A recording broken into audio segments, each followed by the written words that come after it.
And question number 1 is in the name of John Hayes. Thank you, Speaker. My question is to the Minister of Finance. What reports has he received on the economy, particularly on progress in building growth and jobs?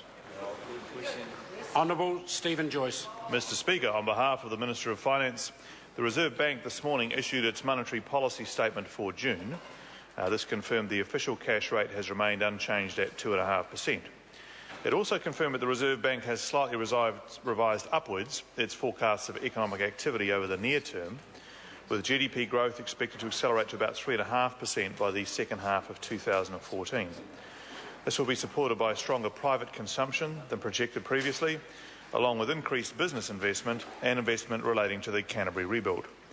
The forecast growth is expected to support more jobs and result in lower unemployment over the next 3 or 4 years. Supplementary question, John Hayes. What are some of the factors behind the Reserve Bank's latest forecast for growth in the economy? Honourable Stephen Joyce. Mr Speaker, on behalf of the Minister of Finance, there are a number of factors. Private consumption expenditure is expected to grow moderately over the next 4 years, reflecting a pickup in consumer confidence. Investment also remains a key driver of growth, particularly related to the Canterbury rebuild.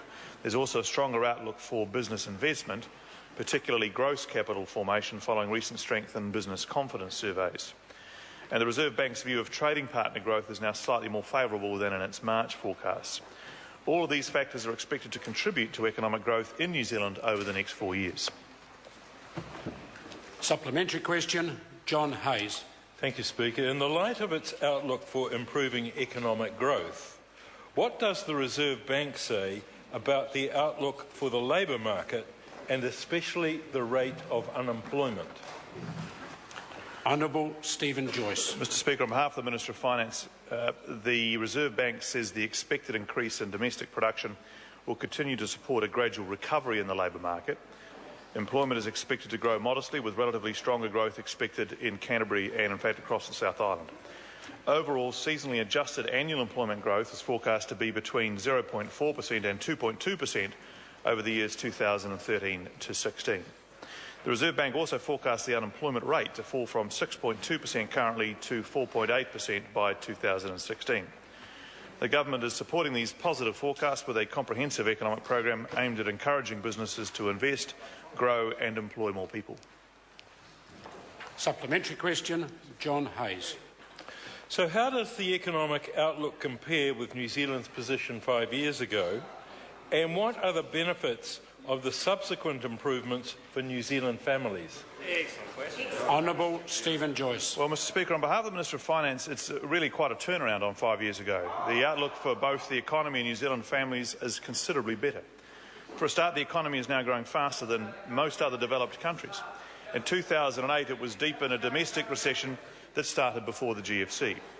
The cost of living is low, increasing by about 1% annually. In 2008, inflation was more than 5%. Floating mortgage rates are at 50-year lows, around half of what they were in 2008. And that saves a family with a $200,000 mortgage around $200 a week. The export sector and jobs in that sector are growing. 5 years ago, the tradable sector had been in recession since 2005. Households are now saving a bit more and paying down debt. 5 years ago, encouraged by government policies, they were borrowing and consuming beyond their means. Supplementary question, Grant Robertson. Further to that answer, can the Minister tell us if New Zealand's ranking in OECD unemployment statistics is better or worse than it was 5 years ago? Honourable Stephen Joyce. Mr Speaker, I can't actually tell the member exactly what it was. I can tell him, though, is that it's one of the better performing in the OECD right now, and today we have more adult New Zealanders employed in jobs in this country than Australia has in Australia. Supplementary question, Grant Robertson. Can the Minister of Finance confirm that in his budget recently presented to this House, the Treasury projects that his government will fall 61,000 jobs short of their 2011 election promise? 61,000 jobs short of their 2011 election promise to New Zealanders.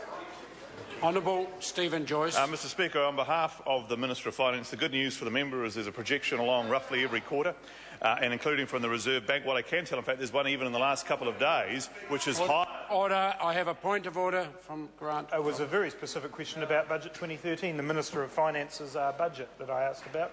It was it was a question about whether the Minister could confirm some Treasury advice. Order.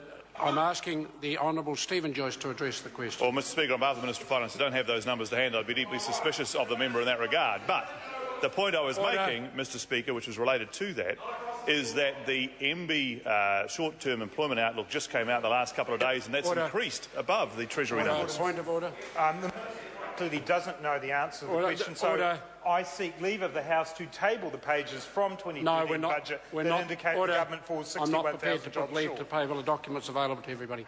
Question number 2, Richard Prosser. Thank you, Mr Speaker. My question